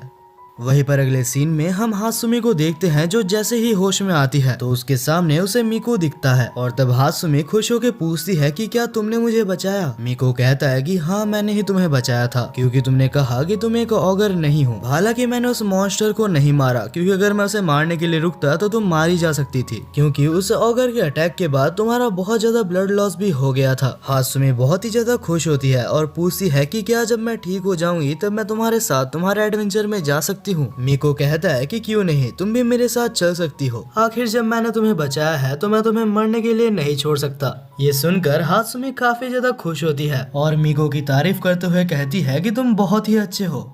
अगले सीन में हम उस सिटी को देखते हैं जहाँ पर अभी शैली, हॉक्स और बाकी सब रुके थे। वहाँ पर एक टूर्नामेंट भी हो रहा था जहाँ पर हॉक्स ने हिस्सा लिया था और उसी सिटी में कहीं पर मीको भी होता है। वहीं पर उस कंपटीशन में हॉक्स सबको बहुत ही इजीली हरा रहा था। बाद में हम शैली, बनी और मैरी को देखते हैं जो कि हॉक के बारे में ही बात कर रहे थे। वो कहते हैं कि हॉक इस टूर्नामेंट में इसलिए हिस्सा ले रहा है क्योंकि उसे और ज्यादा स्ट्रॉन्ग बनना है। वहीं पर जैसे ही शैली आगे देखती है तो वो मीको को नोटिस करती है और तब शैली मीको को पकड़ने के लिए उसके पीछे भागती है। बाहर जैसे ही दोनों मिलते हैं तो मीको शैली को एक बेंच में बैठाता है और कहता है कि मुझे नहीं पता था तुम भी यहाँ पर हो। मीको शैली को पानी देता है और कहता है मुझे माफ करना, मेरे पास और पैसे नहीं है। मीको शैली को ये भी कहता है कि मुझे एक ऑगर मिला है जिसका ख्याल रखने में मेरा सारा पैसा वहीं पर लग गया, नहीं तो मैं तुम्हें एक बहुत ही अच्छा ट्रीट देता। अगले सीन में हम उसी ऑगर को देखते हैं जो कि कुछ देर पहले हात्सुमे के ऊपर हमला किया था। वो मिराजी के पास आता है और कहता है मास्टर मुझे माफ करना, मैं हात्सुमे को नहीं मार पाया। और वो ये भी कहता है कि वहाँ पर एक मीको नाम का बंदा उसको प्रोटेक्ट कर रहा था। मिराजी कहता है कि कोई बात नहीं, तुमने सही किया, तुम वैसे भी मीको को नहीं हरा सकते। और तब हम वहाँ पर एक छोटी सी लड़की को देखते हैं जिसका नाम हमें सेलिना बताया जाता है। सेलिना मिड ऑगर से कहती है कि मुझे अपने ऊपर बैठाओ और मैं जहाँ बोल रही हूँ मुझे ले जाओ, लेकिन मिड ऑगर कहता है कि मैं तुम्हारा नौकर नहीं हूँ। लेकिन तब मिराजी मिड ऑगर को डराने के लिए कहता है इस एस लेवल के ऑगर को उसी ने मारा है। और अब ये कहने के बाद मिडॉगर और कुछ भी नहीं बोलता, वो सेलिना को कंधे पे बैठाता है और मिराजी के साथ एक जगह पर चला जाता है। और जब वो दोनों ही वहाँ पर पहुँच जाते हैं तो वो मिडॉगर देखता है कि वहाँ पर बहुत सारे ऑगर्स थे और वो सभी लोग एक बहुत ही इम्पोर्टेंट मीटिंग के लिए वहाँ पर इकट्ठा हुए थे। और जैसे ही मीटिंग चालू होती है तो मिराजी वहाँ पर मौजूद सारे ऑगर्स को एक मैप दिखाता है और कहता है कि इस मैप में जो रेड पोर्शन है वो हमारे ऑगर की कब्जा की हुई जमीन है और हमारी ये कब्जा की हुई जमीन बहुत ही जल्दी कम हो रही है और इन सब के पीछे बस एक पर्सन का हाथ है और उस पर्सन का नाम है मीको। और जब सारे ऑगर्स को पता लगता है कि इन सारी चीजों के पीछे बस एक पर्सन का हाथ है, तब कोई भी मिराजी के बातों को सीरियसली नहीं लेता क्योंकि उन्हें लग रहा था कि बस एक ही पर्सन क्या ही बिगाड़ लेगा। लेकिन तब मिराजी साइमन का कटा हुआ सर दिखाता है। साइमन का ये हाल देख के वहाँ पर मौजूद सारे ऑगर्स कुछ भी समझ नहीं पाते क्योंकि उन सारे ऑगर्स में से साइमन उनसे काफी ज्यादा स्ट्रॉन्ग था। जहाँ वहाँ पर मौजूद सारे ऑगर्स बिल्कुल चुप हो गए थे और उन्हें समझ नहीं आता कि आखिर उन्हें क्या करना चाहिए। तभी उन सब के बीच में से एक ऑगर का चाइल्ड बाहर आता है जिसका नाम टोडोरो था और उसके पास थंडर पावर्स थी। वो कहता है कि अगर साइमन एक छोटे से बच्चे से मारा गया तो इसका मतलब कि साइमन बहुत ज्यादा वीक था। लेकिन तब मिराजी कहता है कि साइमन अकेला नहीं है, उसके साथ मैरी, यूकी और बहुत सारे ऑगर्स भी मारे गए हैं। और जब टोडोरो मैरी का नाम सुनता है तो उसे बहुत ही ज्यादा गुस्सा आता है और वो कहता है कि इस मिको को मैं अपने हाथों से मारूंगा। और जैसे ही मीटिंग खत्म होती है तो साइमन मिराजी को कंप्लेन करने लगता है। वो कहता है कि तुम मुझे बस फायदे के लिए यूज कर रहे हो, अगर तुम चाहते तो तुम मुझे रिकवर कर सकते थे। पर तब मिराजी के कहने पर सेलिना साइमन को पूरी तरीके से मार डालती है। और इसके बाद सेलिना मिराजी को कहती है कि कुछ ह्यूमंस और ऑगर्स दोस्त भी हो सकते हैं। मिराजी इस बात से एग्री करता है क्योंकि उसे वैम्पायर के बारे में पता था। अब इसके बाद हमें अगला दिन दिखाया जाता है जहाँ पर हॉक्स को अचानक से सेलिना मिलती है। तब सेलिना हॉक्स से कहती है कि मेरे को अपने ऊपर बैठाओ, मैं एक पर्सन जिसका नाम मिराजी है उसे ढूंढ रही हूँ। लेकिन हॉक्स सेलिना को नहीं जानता जिस वजह से वो सेलिना को मना कर देता है। लेकिन हॉक्स कहता है कि अगर तुम चाहो तो मैं तुम्हारे दोस्त मिराजी को खोजने में तुम्हारी मदद कर सकता हूँ। अब जब वो लोग बात करके जा ही रहे होते हैं तब सेलिना को हॉक का बिहेवियर काफी ज्यादा पसंद आता है और सेलिना काफी खुश होकर कहती है कि क्या हम दोस्त बन सकते हैं। पर तब हॉक सेलिना को समझाता है कि दोस्त ऐसे नहीं बनते, दोस्त बनने के लिए एक दूसरे को अच्छे से समझना जरूरी है। और ये कहते वक्त हॉक ने सेलिना को पकड़ा होता है और तब हॉक को एक बहुत ही ज्यादा डार्क एनर्जी महसूस होती है। इससे पहले कि हॉक कुछ भी पूछ पाता वहाँ पर मिराजी आ जाता है और तब मिराजी हॉक को पहचान लेता है और उसे ये पता होता है कि हॉक ने अभी भी टूर्नामेंट में पार्टिसिपेट किया है। तब मिराजी उसे उस टूर्नामेंट में जीतने के लिए बधाई देता है और तब मिराजी सेलिना को भी कहता है कि अपने नए दोस्त को बधाई दो और तब सेलिना भी उसे कांग्रेचुलेशंस कहती है। हालांकि हॉक को कोई भी अंदाजा नहीं था कि अभी अभी उसकी किससे दोस्ती हुई है। हमें बताया जाता है कि सेलिना वो ऑगर है जो कि सारे मास्क ऑगर्स को कंट्रोल करती है और उसके अंदर साइमन भी आता था। अब अगले सीन में हम हॉक को देखते हैं जो कि अपना फाइनल टूर्नामेंट लड़ रहा था और उन्हीं ऑडियंस में सेलिना भी होती है जो कि उसको चीयर कर रही थी। और ये सब देख के हॉक काफी ज्यादा मोटिवेटेड हो जाता है और डिसाइड करता है कि वो इस टूर्नामेंट को जरूर से जीतेगा। वहीं पर दूसरी तरफ स्टेडियम के बाहर हम शैली को देखते हैं और तब हम देखते हैं कि शैली के पास मिराजी आता है। हालांकि शैली नहीं जानती कि मिराजी कौन है और उसने क्या क्या किया है, लेकिन वहीं पर मिराजी शैली को बहुत ही अच्छे से जानता है। तब मिराजी शैली के पास आता है और कहता है, मुझे पता है कि तुम्हारा ड्रीम ये है कि ऑगर्स और ह्यूमंस एक साथ रह सके, और जहाँ तक मेरी बात है तो मेरा गोल भी यही है कि मैं दोनों को एक साथ देख सकूं। लेकिन तभी हम देखते हैं कि पीछे से मीको आता है और तब मीको शैली से कहता है कि वो बिल्कुल भी अच्छा आदमी नहीं है। यहाँ तक कि मीको ये भी बताता है कि मिराजी कौन से पोस्ट में है। तब मिराजी शैली से कहता है कि अगर मैं एक अपर पोस्ट पे हूँ तो उससे क्या प्रॉब्लम है, आखिर मैं भी एक ऑगर हूँ और मैं भी चाहता हूँ कि ह्यूमंस और ऑगर्स एक साथ रह सके। मिराजी ये भी कहता है कि बहुत सारे ऑगर्स मेरे अंडर आते हैं और अगर मैं चाहूँ तो मैं उन्हें बोल सकता हूँ कि ह्यूमंस और ऑगर्स एक साथ रहेंगे। अब इसके आगे मीको कुछ भी नहीं बोलता और कहता है कि या तो तुम मिराजी के साथ जाओ या अगर तुम चाहो तो तुम मेरे साथ आ सकती हो। तब शैली सोच रही होती है कि मिराजी और मेरा गोल एक ही है और अगर मैं उसके साथ जाऊं तो मेरा बहुत ही ज्यादा फायदा है। और तब हमें दिखाया जाता है कि शैली मीको का हाथ पकड़ती है और कहती है कि हालांकि तुम बहुत ही ज्यादा स्ट्रांग हो लेकिन मीको मेरा पुराना दोस्त है। वहीं पर ये देख के कि शैली ने मीको को चुना है, मीको को भरोसा नहीं होता और तब मीको कुछ भी नहीं बोलता और वहां से दौड़ते हुए चला जाता है। तब पीछे से मिराजी कहता है कि अब तुम्हारा फैसला मैं सुन चुका हूँ और मुझे पता है कि तुमने जो भी फैसला किया है तुमने बहुत ही सोच समझ के किया होगा। हालांकि सिचुएशन को देखते हुए मुझे लगता है कि इस वक्त तुम्हें मीको के पास जाना चाहिए। और जब शैली मीको के पास जाती है तो मीको उसे पहले तो कुछ भी नहीं बोलता, लेकिन इसके बाद कहता है कि वो बच्चा मैं ही हूँ जिसके पेरेंट्स को बचपन में ही ऑगर्स ने मार दिया था और यही वजह है कि मैं इस दुनिया में सारे ऑगर्स को मारना चाहता हूँ। इस वक्त मैं जिंदा बस इसलिए हूँ ताकि मैं सारे ऑगर्स को मार सकूँ। तब शैली कहती है कि अगर ये सच है तो मुझे ये बताओ कि जब सारे ऑगर्स मारे जाएंगे तब तुम क्या करोगे। और ये सुनने के बाद हम देखते हैं कि मीको एक बहुत ही इविल स्माइल कर रहा होता है। वहीं पर अगले सीन में हम टोडोरो को देखते हैं जो कि और भी ऑगर्स के साथ सिटी पे हमला करने के लिए आ चुका था। वहीं पर हमें हॉक को दिखाया जाता है जिसके पास उसका एक दोस्त आता है। ये हॉक का दोस्त तब बना था जब ये कुछ देर पहले हॉक के साथ टूर्नामेंट में फाइट कर रहा था।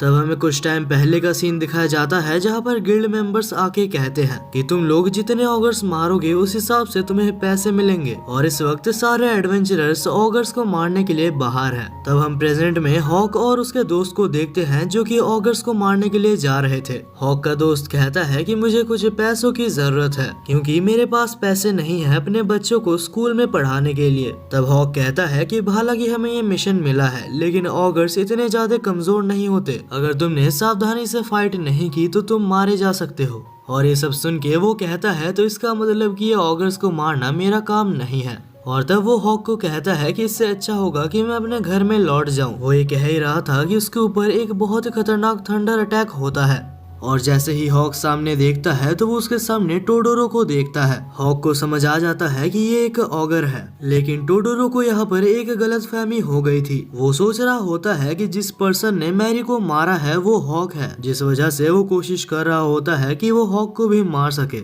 वहीं पर हम शैली को देखते हैं जिसे कुछ भी समझ नहीं आता कि आखिर ये धमाका कहाँ से हो रहा है। और तभी शैली के पीछे हम मिराजी को देखते हैं। तब शैली मिराजी को कहती है कि तुम सारे ऑगर्स के बॉस हो तो क्या तुम प्लीज जाकर उन्हें समझा सकते हो कि हम एक साथ रहना चाहते हैं। पर तब मिराजी कहता है कि नहीं, मैं ऐसा नहीं कर सकता, शायद तुम्हें याद नहीं तुमने मेरे जगह मीको को चुना था। वहीं पर अगले सीन में हम हॉक को देखते हैं जो कि अभी भी टोडोरो से लड़ रहा होता है और हॉक बहुत ही मुश्किल से टोडोरो के सेकंड हमले को ब्लॉक करने में कामयाब होता है। लेकिन तब हम हॉक को देखते हैं जो कि कुछ सोचता है और एक पतले से गली में भाग जाता है। टोडोरो को लगता है कि हॉक उससे बच के भाग रहा है और जैसे ही टोडोरो उसका पीछा करता है तो अचानक से हॉक बाहर निकलता है और उसको मार के उसे बेहोश कर देता है और कहता है कि आखिर ये स्ट्रांग है लेकिन है तो एक बच्चा ही। वहीं पर हम मीको को भी देखते हैं जिसके सामने एक ऑगर का बच्चा था। तब मीको स्वॉर्ड निकाल के उस बच्चे को मारने ही वाला था, लेकिन अचानक से मीको बेहोश हो जाता है। उसी शहर पे कहीं पर हम मैरी और बनी को देखते हैं जो कि शैली को खोज रहे होते हैं। वहीं पर मिराजी शैली से बोलता है कि अगर तुम्हें इस शहर को बचाना है तो तुम्हें अपने पावर्स का यूज करना चाहिए।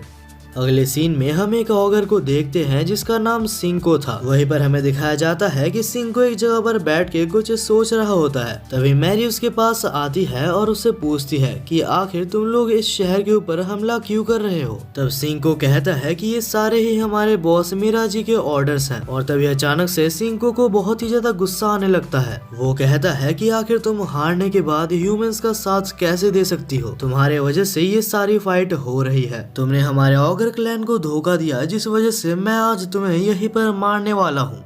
वहीं पर अगले सीन में हम टोडोरो को देखते हैं जिसे फिर से होश आ चुका था और इस वक्त वो बहुत ही ज्यादा गुस्सा होता है। वो कहता है कि मुझे पता था कि ह्यूमंस ऐसे ही होते हैं और यही वजह है कि इस सिटी में रहने वाले सारे ह्यूमंस को अभी मैं मारने वाला हूँ। वहीं पर दूसरी तरफ शैली को समझ नहीं आता कि आखिर उसके पावर्स एक्टिवेट क्यों नहीं हो रहे। तब शैली मिराजी के ऊपर हमला करती है ताकि वो अपने पावर्स को एक्टिवेट कर सके, लेकिन इतना कुछ करने के बाद भी शैली के पावर्स एक्टिवेट नहीं होते। वहीं पर दूसरी तरफ हम मैरी को देखते हैं जो कि अभी भी सिंको से लड़ रही थी। सिंको एक बहुत ही ज्यादा पावरफुल ऑगर है जिसको कि खुद मिराजी ने क्रिएट किया है और यही वजह है कि बहुत कोशिश करने के बाद भी मैरी उससे जीत नहीं पाती।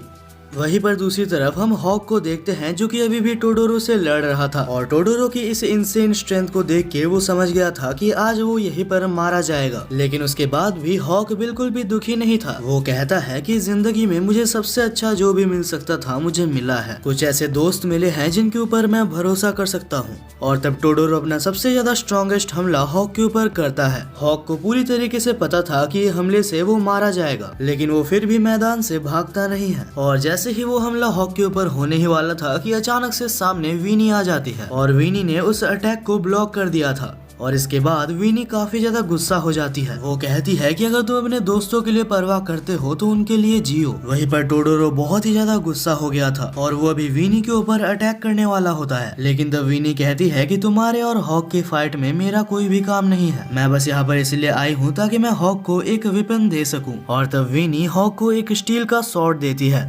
हालांकि हॉक को पता नहीं होता, लेकिन ये स्वॉर्ड कोई ऐसी वैसी स्वॉर्ड नहीं है, ये एक बहुत ही पुरानी होली वेपन है जो कि किसी को भी 2 हिस्सों में काट सकती है। और तब वीनी वहीं पर ऊपर बैठ जाती है और कहती है मेरा काम यहीं पर खत्म होता है और अगर तुम सच में अपने ग्रैंडफादर जैसे हो तो तुम यहाँ से बच सकते हो। वहीं पर अगले सीन में हम बनी को एक ईगल ऑगर से लड़ता हुआ देखते हैं और क्योंकि वो ईगल ऑगर काफी ज्यादा पावरफुल था तो एंजल ने बनी को फिर से उसी पावर को दे दी थी और उस पावर की मदद से बनी एक ही सेकंड के अंदर उस मॉन्स्टर को मार डालता है। हालांकि इस पावर ने बनी की बहुत ही ज्यादा एनर्जी को कंज्यूम कर लिया था। तब बनी पूरे होश में नहीं होती है, लेकिन वो फिर भी अपने दोस्तों को हेल्प करने के लिए जा रही होती है। वहीं पर हम हॉक को देखते हैं जिसने कि बस एक ही अटैक के साथ टोडोरो के अटैक को 2 हिस्से में काट दिया होता है और साथ ही साथ वो हमला इतना ज्यादा खतरनाक होता है कि उसने टोडोरो को भी बेहोश कर दिया था। अगले सीन में हम टोडोरो को हॉस्पिटल में देखते हैं और जैसे ही टोडोरो को होश आता है तो उसके सामने मैरी थी और मैरी को जिंदा देखकर टोडोरो को पहले तो कुछ भी समझ नहीं आता, लेकिन फिर टोडोरो बहुत ही खुश हो जाता है और रोने लगता है।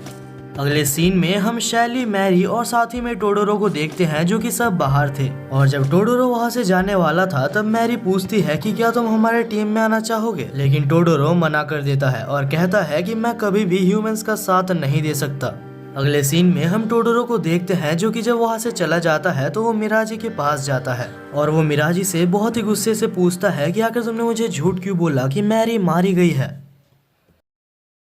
तो मिराजी कहता है कि मुझे माफ करना, मैंने तुम्हें ह्यूमंस के ऊपर अटैक करने के लिए कहा। और ये कहकर मिराजी टोडोरो के ऊपर हमला कर देता है और वो हमला इतना ज्यादा खतरनाक था कि टोडोरो वहीं पर मारा जाता है। और अब उसे मारने के बाद मिराजी हंसता है और कहता है कि मैं कितना अच्छा हूँ, मैंने तुम्हें अपने दोस्तों के पास भेज दिया जहाँ पर तुम आराम से बैठ के नर्क में उनके साथ बात कर सकते हो।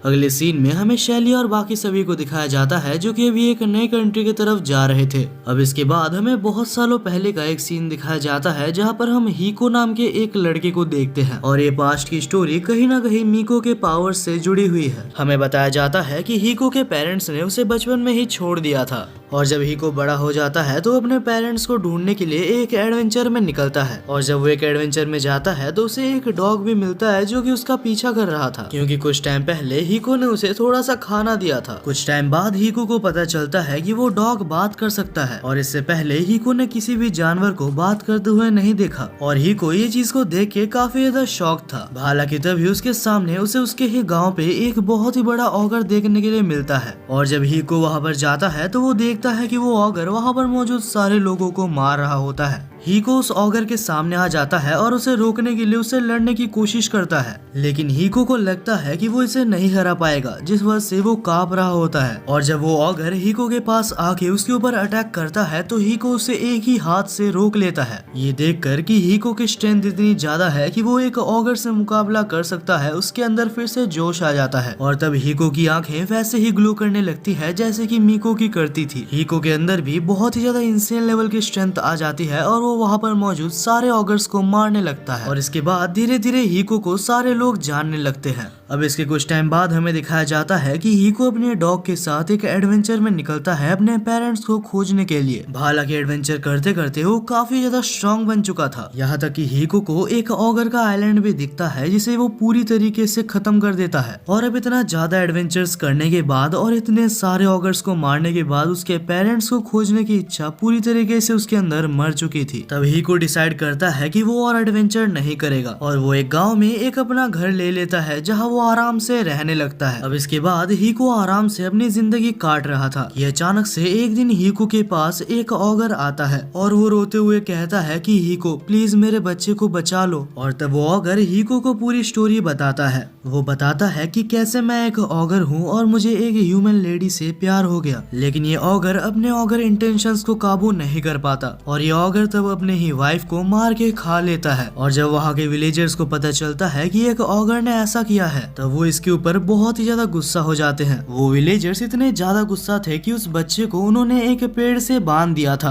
और जैसे ही उस बच्चे को विलेजर्स मारने वाले थे तब हीको आके उसे बचा लेता है। हीको उनसे कहता है कि इसमें बच्चे की कोई भी गलती नहीं है, लेकिन वो विलेजर्स बहुत ही ज्यादा गुस्सा थे और वो हीको की बात नहीं सुनते। बहुत ही मुश्किल से हीको सबको कन्विंस करके उस बच्चे को अपने घर में ले जाता है और जैसे कि आप लोगों को पता चल ही गया है ये बच्चा और कोई नहीं मीको है। वहीं पर अगले सीन में हम दोनों को ही हीको के घर में बैठा हुआ देखते हैं जहां मीको को लगता है कि उसके वजह से उसके माता पिता मारे गए और इस सिचुएशन को देख के हीको कहता है कि नहीं, मैंने तुम्हारे माता पिता को मारा है और अगर तुम्हें गुस्सा आ रहा है तो तुम मुझे मार सकते हो। तब मीको भी बहुत ही ज्यादा गुस्सा हो जाता है और वही पड़े स्वॉर्ड से वो हीको के ऊपर हमला भी करता है, लेकिन तब हीको कहता है कि अगर तुम्हें मुझे मारना है और अपने माता पिता का रिवेंज लेना है तो तुम्हें बहुत ही ज्यादा स्ट्रॉन्ग बनना पड़ेगा और जब तक तुम स्ट्रॉन्ग नहीं बन जाते कि तुम मुझे मार पाओ तब तक मैं तुम्हें स्ट्रॉन्ग बनाने की जिम्मेदारी लेता हूँ। कुछ टाइम बाद जब मीको वहाँ पर नहीं था तब डॉग हीको से पूछता है, मुझे पता है कि तुमने उसके माता पिता को नहीं मारा, तो आखिर तुम मीको का साथ क्यों दे रहे हो और तुमने ये तक कहा कि तुम उसे स्ट्रॉन्ग बनाओगे ताकि वो तुम्हें मार पाए। तब हीको कहता है कि क्योंकि मैंने ऐसे कहा तो अभी उसके पास एक गोल है, उसे स्ट्रॉन्ग बन के मुझे मारना है ताकि वो अपने माता पिता की मौत का बदला ले सके। और अगर मैं ऐसा ना कहता तो वो सिर्फ ये सोचता कि उसके माता पिता की मौत उसके वजह से हुई है।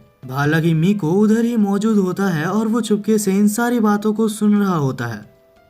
अब अगले सुबह से ही हीको मीको को वो सारी ट्रेनिंग देता है जिससे कि वो स्ट्रॉन्ग बन सके और महीनों तक साथ रहने के बाद हीको और मीको बिल्कुल एक फैमिली की तरह बन गए थे। और क्योंकि इतना कुछ होने के बाद भी मीको ने कभी भी हीको को अपना असली नाम नहीं बताया था तो हीको भी उसे उसका असली नाम नहीं पूछता और उसका नाम मीको रखता है। वो दोनों ही अपनी लाइफ को खुशी खुशी जी रहे थे, लेकिन एक दिन अचानक से हमें कहीं दूर एक बहुत ही ज्यादा स्ट्रॉन्ग ऑगर को दिखाया जाता है।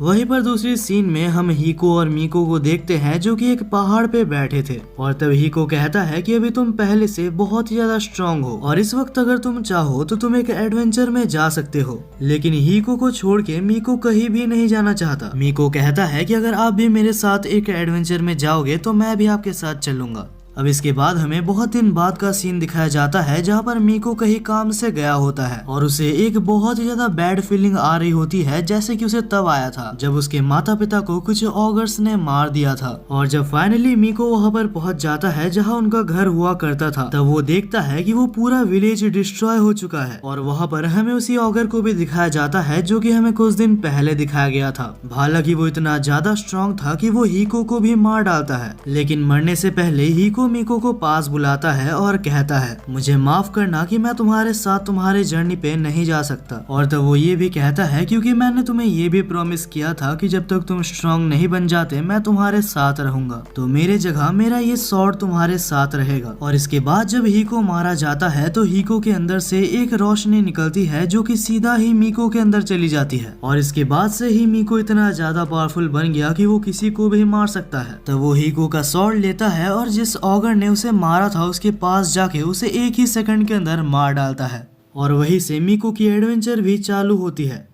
वहीं पर हम प्रेजेंट में देखते हैं जहाँ पर हात्सुमी मीको को उठाकर ले जा रही थी क्योंकि मीको कुछ देर पहले बेहोश हो गया था। और तभी हमें उस डॉग को भी दिखाया जाता है जो कि कुछ सोच रहा होता है। वो सोच रहा होता है कि मीको अभी पहले जैसा बिल्कुल भी नहीं है। मीको को अभी कुछ बहुत ही अच्छे दोस्त मिले हैं और शायद वो मीको को पहले जैसे करने में कामयाब रहे। और यार फाइनली इसके साथ ही ये एनिमे यहीं पर खत्म होता है। ये वीडियो इस एनिमे का सीजन 1 था और अगर इसका सीजन 2 आता है तो मैं आपके लिए उस वीडियो को जरूर से एक्सप्लेन करूंगा। बाकी इस वीडियो को बनाने में मुझे बहुत ही ज्यादा मेहनत लगी है, तो कमेंट बॉक्स आपके लिए खुला है। मुझे इतना सा जरूर से बता के जाना कि आउट ऑफ 10 आप इस एनिमे को कितना रेट करोगे। और जहाँ तक मेरी बात है तो मैं इस एनिमे को 8/10 की रेटिंग देता हूँ। और यार सच में मैं चाहता हूँ कि हमारे 50,000 की फैमिली बहुत ही जल्दी कंप्लीट हो जाए। तो अगर आप में से एक भी जन ने इस चैनल को सब्सक्राइब किया तो हम अपने गोल के बहुत ही ज्यादा करीब आ जाएंगे। और ये गारंटी मेरी है कि इस चैनल पे सबसे अच्छे एनिमेज आएंगे। तो तब तक के लिए मिलते हैं एक और नए वीडियो पर।